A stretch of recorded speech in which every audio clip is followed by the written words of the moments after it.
என் பெயர் சாலினி. எனக்கு 20 வயது. என் தாத்தா, அதாவது என் மாமனாரின் அப்பாவுக்கு என் விதவை மாமியார் இரவு பால் கொண்டு செல்வார். ஆனால் ஆச்சரியமான விஷயம் என்னவென்றால், அவர் 2-3 மணி நேரம் கழித்து தான் வெளியே வருவார். சில மாதங்களாக இதை பார்த்து கொண்டிருந்ததால் இன்று என் பொறுமை எல்லை மீறியது. என் தாத்தா எப்படிப்பட்ட மனிதர்? இவ்வளவு அமைதியாக தெரிந்தவர் எப்படி இவ்வளவு கொடூரமானவராக இருக்க முடியும்? 2 மணி நேரம் கழித்து அந்த அறையிலிருந்து வெளியே வந்தபோது என் மாமியார் முகம் வெளிரி போயிருந்தது. கண்கள் அழுது சிவந்திருந்தன. நான் முற்றத்தில் என் மாமியாருக்காக காத்திருந்தேன். அவர் வெளியே வந்த கோலத்தை பார்த்து நான் அதிர்ந்து போனேன். நான் அவரை நோக்கி செல்வதற்குள் அவர் மயங்கி விழுந்தார். நான் சத்தமிட்டு அழுதேன். அதை கேட்டு தாத்தாவும் வேலைக்காரர்களும் ஓடி வந்தனர். அவரை அறையில் படுக்க வைத்து தாத்தா மருத்துவரை அழைத்தார். மருத்துவர் அவருக்கு ஊசி போட்டுவிட்டு, இவர் மன ரீதியாகவும் உடல் ரீதியாகவும் ஏதோ ஒரு பாதிப்பிற்கு உள்ளாகியிருக்கிறார், அந்த மன அழுத்தத்தினால்தான் மயங்கி விழுந்தார் என்று கூறினார். நான் ஆச்சரியத்துடன் தாத்தாவை பார்த்தேன். அவர் என் பார்வையை தவிர்த்தார். எனக்கு அவர் மீது வெறுப்பு உண்டானது.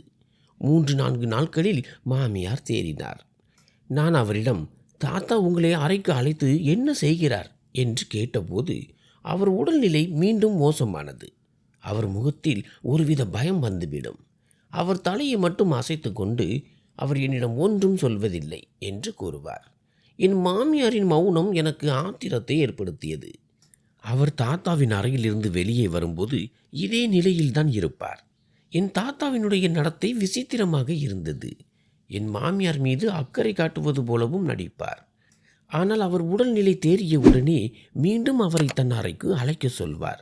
இந்த முறை நான் என் மாமியாருக்கு தூக்க மாத்திரை கொடுத்து தூங்க வைத்துவிட்டு நானே அவர் ஆடைகளை அணிந்து துப்பட்டாவால் முகத்தை மூடிக்கொண்டு தாத்தாவின் அறைக்கு சென்றேன். தாத்தா என் மாமியாரிடம் என்ன செய்கிறார் என்பதை நான் அறிய விரும்பினேன். ஆனால் தாத்தா என்னை என் மாமியார் என்று நினைத்து செய்த காரியங்கள் என் ஆன்மாவையே சிதைத்து விட்டன. என் தாத்தா அந்த ஊரின் தலைவர். ஊர் மக்கள் அனைவரும் அவரை மதித்தனர், நேசித்தனர். அவர் சரியான நீதி வழங்குவார் என்பதால் அவரை தலைவர் என்று அழைப்பார்கள். நானும் அவரை மிகவும் மதித்தேன். என் மாமனார் தாத்தாவின் ஒரே மகன். அந்த வீட்டில் நான் ஒரே மருமகள் என்பதால் அனைவரும் என் மீது அன்பு காட்டினர். ஆனால் என் மாமனார் இறந்தபோது அந்த வீடே இடிந்து விழுந்தது போன்ற சோகம் சூழ்ந்தது. அந்த துக்கம் ஆறுவதற்கு முன்பே என் பாட்டியும் தன் மகன் இறந்த துக்கத்தில் உயிரிழந்தார். பாட்டியின் இறப்பிற்கு பிறகு தாத்தா தனிமையாகிவிட்டார். என் மாமியாரும் அழுது அழுது சோர்ந்து போயிருந்தார். நான் ஒரு பக்கம் மாமியாரையும் மறுபக்கம் தாத்தாவையும் கவனித்து கொண்டேன். சில காலம் கழித்து மாமியார் தன்னை வேலைகளில் ஈடுபடுத்தி கொண்டார். தாத்தா என் மீது முன்பை விட அதிக அன்பு காட்டத் தொடங்கினார். மாமனாரின் மறைவிற்கு பிறகு குடும்ப பொறுப்புகள் மீண்டும் தாத்தாவின் தோள்களில் விழுந்தன. அவர் ஊர் வேலைகளை முடித்துவிட்டு வரும்போதெல்லாம் மணிக்கணக்கில் என்னிடம் அமர்ந்து என் மாமனாரை பற்றி பேசி கண்ணீர் வடிப்பார். அவர் என் மாமனார் மீது அவ்வளவு அன்பு வைத்திருந்தார். அதே சமயம் என் மாமியாரை ஆரம்பத்திலிருந்தே வெறுத்தார். அவர் என் மாமியாரிடம் பேசுவதை நான் பார்த்ததே இல்லை. அதற்கு பல காரணங்கள் இருந்தன. என் மாமியார் அவர்கள் சாதியை சேர்ந்தவர் அல்ல.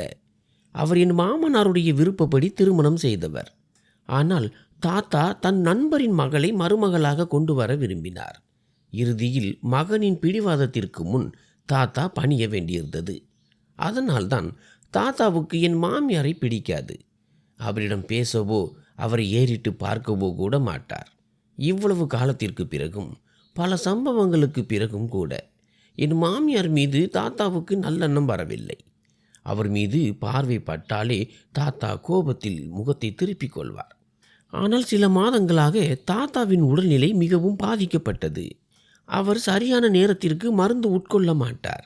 என் மாமியார் தைரியத்தை வரவழைத்து கொண்டு தாத்தாவின் திட்டங்களையும் மீறி அவருக்கு பணிவிடைகள் செய்தார். அவருக்கு தன் கையாலேயே மருந்தும் உணவும் ஊட்டி விடுவார். ஆரம்பத்தில் தாத்தா என் மாமியாரை முறைத்து பார்ப்பார், மருந்துகளை மறுப்பார்.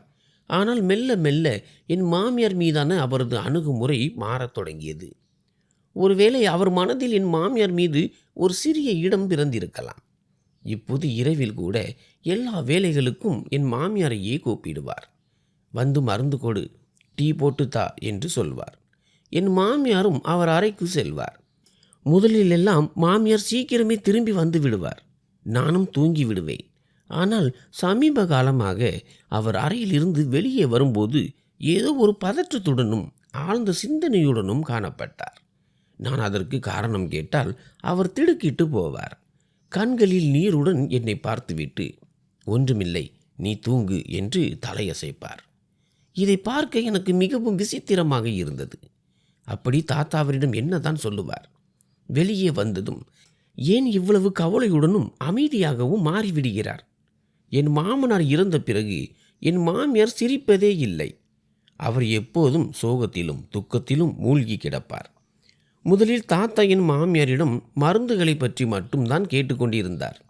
இப்போது தனது எல்லா வேலைகளையும் என் மாமியாரையே செய்ய சொன்னார். வீட்டில் வேலைக்காரர்களுக்கு பஞ்சமே இல்லை என்றாலும் அவர் இப்படி செய்தது எனக்கு விசித்திரமாக தெரிந்தது. இது மட்டும் என்றால் எனக்கு வருத்தமாக இருந்திருக்காது. ஆனால் சில நாட்களாக நான் கவனித்த விஷயம் மிகவும் மர்மமாக இருந்தது. இரவில் தாத்தா பால் கேட்டபோது என் மாமியார் அதை கொண்டு சென்றால் 2 மணி நேரம் கழித்து திரும்பி வரும்போது அழுது கொண்டே வருவார். இப்போது தாத்தாவின் அறையில் மாமியார் மணிக்கணக்கில் இருக்க வேண்டியிருந்தது. என் மாமனார் இறந்த பிறகு என் மாமியார் என்னுடன் தான் தூங்குவார். பின்னர் முற்றத்தில் படுப்பார். அவர் முற்றத்திற்கு வரும் வரை எனக்கு தூக்கமே வராது. ஒரு பால் கப்பை தூக்கி கொண்டு போனால் 2 நிமிடத்தில் வேலை முடிந்து விடுமே. ஆனால் என் மாமியார் அங்கே 2-3 மணி நேரம் என்ன செய்கிறார் என்றுதான் நான் யோசித்து கொண்டிருப்பேன்.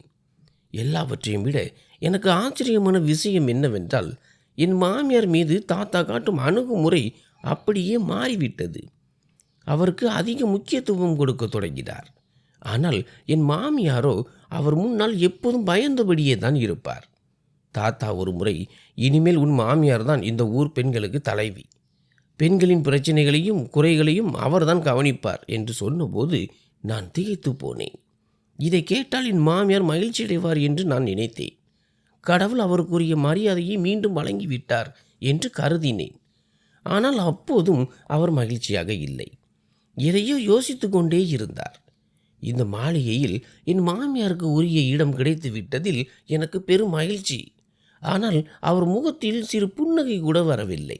இப்போது நிலைமை எப்படி ஆகிவிட்டது என்றால், தாத்தா ஏதாவது வேலை சொன்னாலே அவர் பதற்றமடைய தொடங்குகிறார்.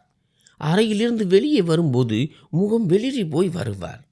நான் காரணம் கேட்டால், ஒன்றுமில்லை, எனக்காக ஏன் காத்திருக்கிறாய், நீ போய் தூங்கு என்பார். அதற்கு நான், நீங்கள் உங்கள் படுக்கைக்கு வரும் வரை எனக்கு நிம்மதியான தூக்கம் வராது என்று நான் கூறினேன். ஏன் என்று தெரியவில்லை. என் பேச்சை கேட்டு அவர் என்னை உற்று பார்த்தார். பின் மிகுந்த பாசத்துடன் என் தலையை வருடினார். ஒரு முறை யாரோ விம்மியாலும் சத்தம் கேட்டு என் தூக்கம் கலைந்தது. பார்த்தால் என் மாமியார் அழுது கொண்டிருந்தார். இப்போது எல்லாம் சரியாகத்தானே இருக்கிறது, ஏன் அழுகிறார் என்று எனக்கு வியப்பாக இருந்தது. தாத்தாவும் இப்போது அவருக்கு மரியாதை கொடுக்கிறார். வீட்டில் எங்களுக்கு எந்த குறையும் இல்லை. தாத்தாவின் இந்த இரட்டை வேடமான குணத்தை பார்த்து நான் குழப்பமடைந்தேன். அந்த நேரத்தில் தாத்தாவின் தம்பி மகன் வெளிநாட்டில் இருந்து எங்கள் வீட்டிற்கு வந்தார். என் மாமனார் இறந்த செய்தியை கேட்டு அவர் துக்கம் விசாரிக்க வந்திருந்தார். என் மாமியார் மிகவும் அழகாகவும் இளமையாகவும் இருப்பார். யாராவது எங்களை ஒன்றாக பார்த்தால் என் அக்கா என்று தான் சொல்வார்கள். மாமனாரின் உறவினர் நிதின் எங்களுடன் 3 நாட்கள் தங்கினார். அவர் என்னிடம் மிகவும் அன்பாக பழகினார். உன் மாமனார் என் சிறந்த நண்பர், நீ என் மகள் போன்றவள் என்றார். அவர் நல்லவராகவே தெரிந்தார். ஆனால் உணவருந்தும் போது அவர் என் மாமியாரையே அடிக்கடி பார்த்து கொண்டிருந்தார். என் மாமியாரோ அவர் பார்வையை தவிர்த்தபடி இருந்தார். தன் தம்பி மகன் வந்த சந்தோஷத்தில் தாத்தா மிகவும் உற்சாகமாக இருந்தார். இந்த 3 நாட்களும் தாத்தா என் மாமியாரை தன் அறைக்கு அழைக்கவே இல்லை. ஒரு முறை அந்த அங்கிள் என் மாமியாரிடம் பேசுவதை கேட்டபோது என் தலை சுற்றியது. ஒரு நாள் நான் தூங்கி எழுந்தபோது மாமியாரை காணவில்லை. அவர் வழக்கமாக புறாக்களுக்கு தீவனம் போட சென்றிருப்பார். தாத்தா ஒரு பெரிய கூண்டில் அமெரிக்கா புறாக்களை வளர்த்து வந்தார். அவற்றை என் மாமியார் தான் கவனித்து கொள்வார். நான் எழுந்து வெளியே வந்தபோது புறா கூண்டின் அருகே மாமியாருடன் அந்த அங்கிளும் நின்று கொண்டிருந்தார். அவர் சொல்லிக் கொண்டிருந்தார், நான் இதுவரை திருமணம் செய்து கொள்ளவில்லை. ஏனென்றால் நான் உன்னை உண்மையாக காதலித்தேன். ஆனால் உன் கணவன் உன் மீது வைத்திருந்த பைத்தியகாரத்தனமான அன்பை பார்த்து நான் விலகிவிட்டேன். உன் வாழ்க்கை நன்றாக அமைய வேண்டும் என்பதற்காகவே நான் உங்களுக்கு இடையில் வர முயற்சிக்கவில்லை. என் காரணத்தால் உன் வாழ்க்கையில் எந்த பிரச்சனையும் வரக்கூடாது என்பதற்காகவே நான் ஐரோப்பாவிற்கு சென்றேன். ஆனால் உன் கணவரின் மரணத்தை பற்றி கேள்விப்பட்ட போது என்னால் தாங்கிக் கொள்ள முடியவில்லை. அவர் என் உறவினர் என்பதை தாண்டி என் சிறந்த நண்பராகவும் இருந்தார். அவர் மறைந்த துக்கத்தில் சில மாதங்கள் நான் நோயுற்று கிடந்தேன். பின் உன்னை பற்றிய கவலை என்னை வாட்டியது. இப்போது உனக்காக மட்டுமே நான் திரும்பி வந்திருக்கிறேன். நீ சம்மதித்தால் நான் தாத்தாவிடம் உன்னை பற்றி பேசுகிறேன். இதையெல்லாம் கேட்பது எனக்கு மிகவும் விசித்திரமாக இருந்தது. இதை பற்றி எனக்கு முன்பே எதுவும் தெரியாது. என் மாமனாரின் அந்த உறவினரை நான் இப்போதுதான் முதல் முறை பார்க்கிறேன். மாமனார் அவரை பற்றி சொல்ல கேட்டதுண்டு. என் மாமியார் பதற்றத்துடன் கூறினார், கடவுளுக்காக இப்படி எதுவும் சொல்லிவிடாதீர்கள். நான் நகரத்து பெண். இவளால் கிராமத்தில் தன் மகனுடன் வாழ முடியாது என்று அவர் ஏற்கனவே என் மீது சந்தேகப்பட்டவர். ஆனால் நான் என் வாழ்நாள் முழுவதையும் என் கணவர் அகிலின் அன்பை நம்பி அமைதியாக இந்த கிராமத்திலேயே கழித்து விட்டேன். மீண்டும் நகரத்தின் பக்கம் திரும்பி பார்க்க கூட இல்லை. என் மகன் இப்போது வளர்ந்து விட்டான். அவனுக்கு திருமணமும் ஆகிவிட்டது. காலம் வெகு தூரம் கடந்து விட்டது நிதின். இது நாம் பல்கலைக்கழகத்தில் படித்த காலம் அல்ல. நான் என் முடிவுகளை மாற்றிக்கொள்ள. அன்று நட்பிற்காக உங்கள் காதலை தியாகம் செய்தீர்கள். நான் எந்த கேள்வியும் கேட்காமல் அகிலனை ஏற்றுக்கொண்டேன். இப்போது அதே காதலின் மீது ஆணையாக கேட்டுக்கொள்கிறேன். என்னை அகிலின் விதவையாகவே இருக்க விடுங்கள். இங்கிருந்து போய்விடுங்கள். மீண்டும் திரும்பி வராதீர்கள் என்று கூறிவிட்டு மாமியார் அங்கிருந்து சென்று விட்டார். நான் இதையெல்லாம் மறைந்திருந்து பார்த்து கொண்டிருந்தேன். அந்த அங்கிலும் கிளம்பி சென்றார். எனக்கு முழுமையாக தெரியவிட்டாலும் அவர்கள் பேசியதிலிருந்து நிதின் அங்கிள் என் மாமனார் மற்றும் மாமியார் மூவரும் ஒரே கல்லூரியில் படித்தவர்கள் என்பதும், என் மாமனாரைப் போலவே நிதின் அங்கிளும் என் மாமியாரை காதலித்தார் என்பதும் புரிந்தது. அவர் எதற்காக தன் காதலை தியாகம் செய்தார் என்பது எனக்கு ஒரு புதிராகவே இருந்தது. என் தாத்தா இப்போது என் மாமியாருக்கு அதிக முக்கியத்துவம் கொடுக்கிறார். அப்படி இருந்தும் அவர் ஏன் அழுது கொண்டே இருக்கிறார்? என் மாமியார் மாமனார் மீது அளவற்ற அன்பு வைத்திருந்தார். ஆனால் திடீரென ஒரு நாள் நான் பார்த்த காட்சி என் காலடியில் இருந்த மண்ணையே நழுவ செய்தது. என் மாமியார் தாத்தாவுக்கு டீ கொடுக்க சென்றிருந்தார். அன்று காலை முதலே எனக்கும் கடுமையான தலைவலி இருந்தது. தாத்தாவிடம் எல்லா மருந்துகளும் இருக்கும் என்பதால் அவரிடம் மருந்து கேட்கலாம் என்று எண்ணி அவர் அறைக்கு சென்றேன். ஆனால் கதவை திறந்தபோது நான் கண்ட காட்சி என் அறிவியையே ஸ்தம்பிக்க வைத்தது. என் தாத்தா என் மாமியாருடன் மிக அருகில் இருந்ததை கண்டு நான் அங்கிருந்து பதற்றத்துடன் பின்வாங்கி ஓடி வந்தேன். அவர்கள் இருவரும் என்னை பார்க்கவில்லை. ஆனால் என் கண்களால் பார்த்ததை என்னால் நம்பவே முடியவில்லை. என் மூளை வேலை செய்ய மறுத்தது. இப்படியெல்லாம் கூட நடக்க முடியுமா? என் கண்களில் இருந்து தானாகவே கண்ணீர் வழிந்தது. நான் கற்பனை கூட செய்து பார்க்க முடியாத ஒரு விஷயத்தை என் கண்கள் கண்டிருந்தன. ஒருவேளை என் கண்களுக்கு தெரிந்த காட்சி தவறாக இருக்குமோ என்று என் எண்ணத்தை மாற்ற முயன்றேன். ஏனென்றால் சில நேரங்களில் நாம் காண்பது உண்மையாக இருக்காது. உண்மை தெரிய வரும்போது நாம் தவறாக நினைத்து விட்டோமே என்று வருத்தப்பட நேரிடும். அன்று இரவு என் மாமியார் அறைக்கு திரும்பிய போது தன் கண்ணீரை துடைத்து கொண்டு இருந்தார். நான் அவர் அறைக்கு சென்று, ஏன் தாத்தாவின் அறையிலிருந்து வரும்போதெல்லாம் அழுகிறீர்கள் என்று கேட்டேன். அதற்கு அவர், என் தலைவிதி இப்படி என்று நினைத்துக்கொள் என்றார். அவர் ஏன் என்னிடம் உண்மையை மறைக்கிறார் என்று எனக்கு புரியவில்லை. நான் கதவை திறந்தபோது தாத்தா என் மாமியாரிடம், நான் சொல்வதை கேட்காவிட்டால் உன்னை வீட்டை விட்டு வெளியே துரத்தி விடுவேன் என்று மிரட்டி கொண்டிருந்தார். என் மாமியார் அவர் முன்னால் கைகளை கூப்பி கெஞ்சி கொண்டிருந்தார். நீங்கள் செய்ய நினைப்பது சரியல்ல. நான் உங்கள் மகனின் மனைவி. என் மீது எப்படி உங்களால் இவ்வளவு கொடுமை செய்ய முடிகிறது? நீங்கள் என் தந்தையின் இடத்தில் இருக்கிறீர்கள். தயவு செய்து என்னை இந்த வீட்டின் ஒரு மூலையில் கிடக்க விடுங்கள். நான் மறுப்பதற்காக நீங்கள் என்னை வீட்டை விட்டு வெளியே துரத்தினால் நான் எங்கே போவேன் என்று என் மாமியார் அழுது கொண்டே தாத்தாவிடம் பிச்சை கேட்டார். இதற்கு மேல் எதையும் கேட்கும் நிலையில் நான் இல்லை. நான் மீண்டும் என் அறைக்கு திரும்பினேன். நான் கேட்ட விஷயங்களும் தாத்தா என் மாமியார் மீது காட்டிய அந்த போலி பாசமும் என்னை சிலையாக மாற்றியது. அந்த எண்ணமே என் உயிரை பிழிவது போல் இருந்தது.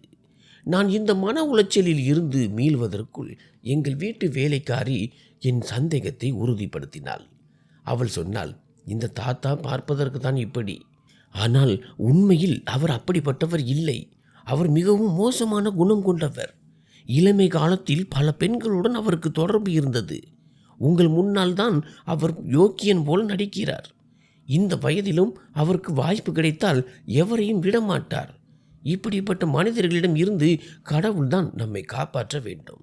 இதை கேட்டதும் எனக்கு கோபமும் வருத்தமும் மேலோங்கியது. உறவுகளின் கண்ணியத்தை கூடவா அவர் மறந்துவிட்டார்? எனக்கு தாத்தா மீது வெறுப்பு உண்டானது.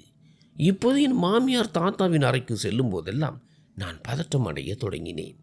ஒரு நாள் என் மாமியார் மறைமுகமாக என்னிடம், நீ உன் தாத்தாவிடமிருந்து தள்ளியே இரு என்று கூறினார். நான் மௌனமானேன்.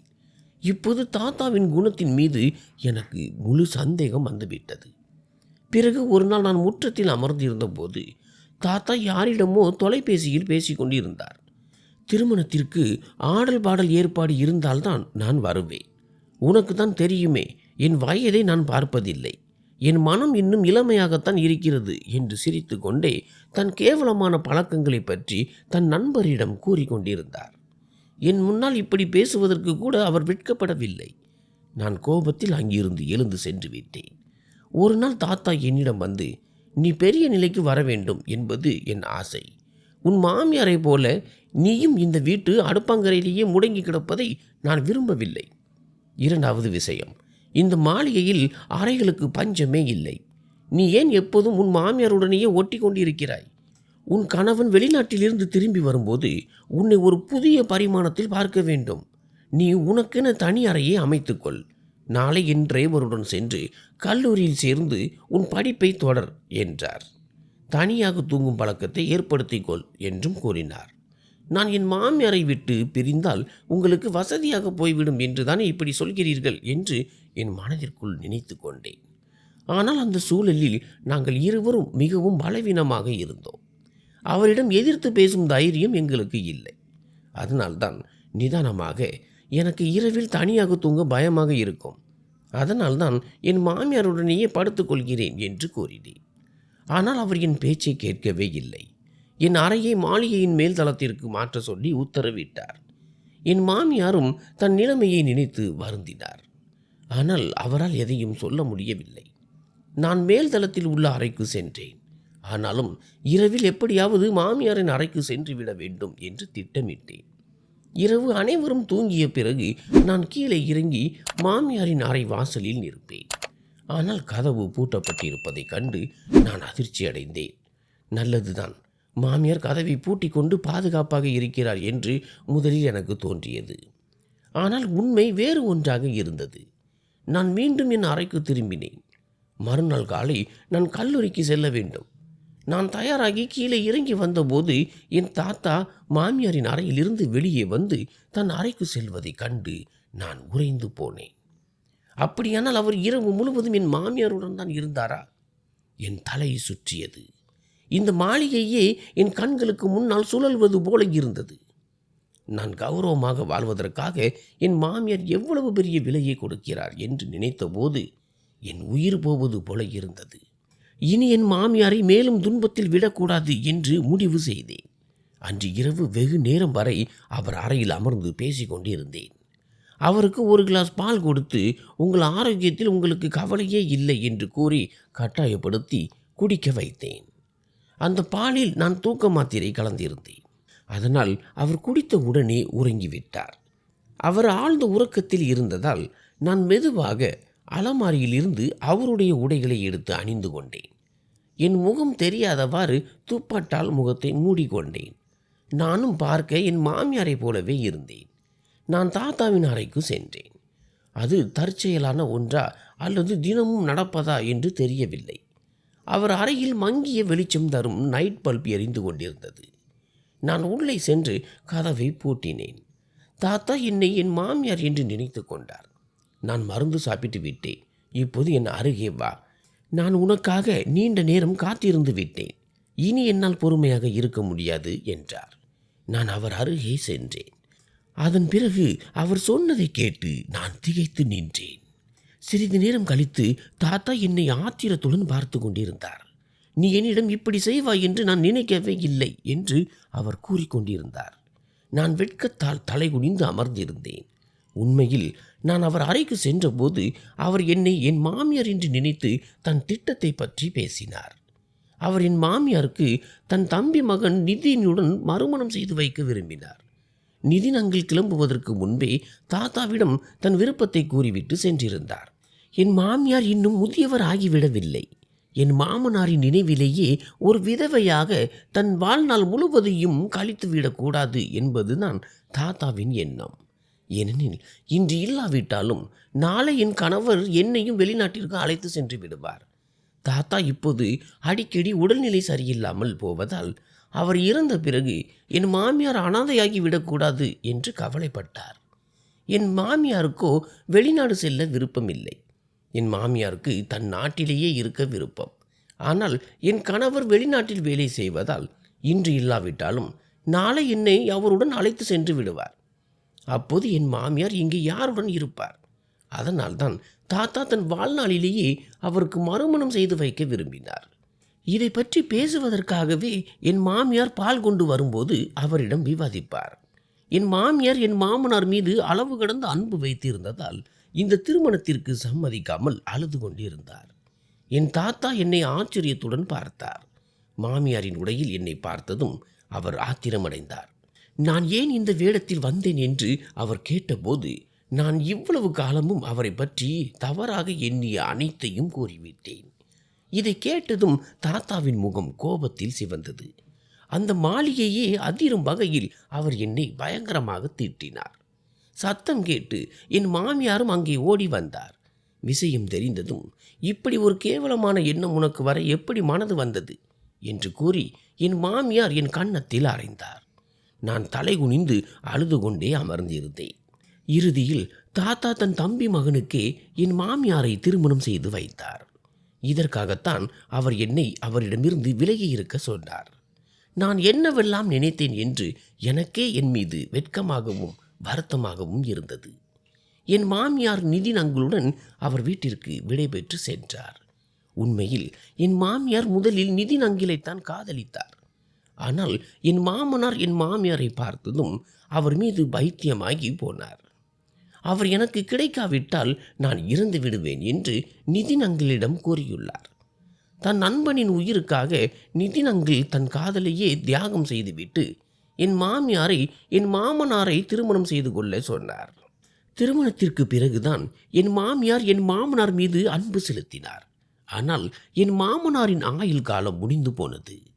இப்போது என் தாத்தா என் கணவரிடம் பேசி என்னை அவருடன் அழைத்து செல்ல சொன்னார். ஏனென்றால் தாத்தா தனது எல்லா பொறுப்புகளையும் விரைவில் முடித்துவிட்டு நிம்மதியடைய விரும்பினார். என் தாத்தா ஒரு மிக சிறந்த மனிதர். அவரை பற்றி நான் எவ்வளவு தவறாக எண்ணினேன். சில நேரங்களில் நம் கண்கள் காண்பது உண்மையாக இருப்பதில்லை. என் கணவர் வந்து என்னை வெளிநாட்டிற்கு அழைத்து சென்றார். நன்றி.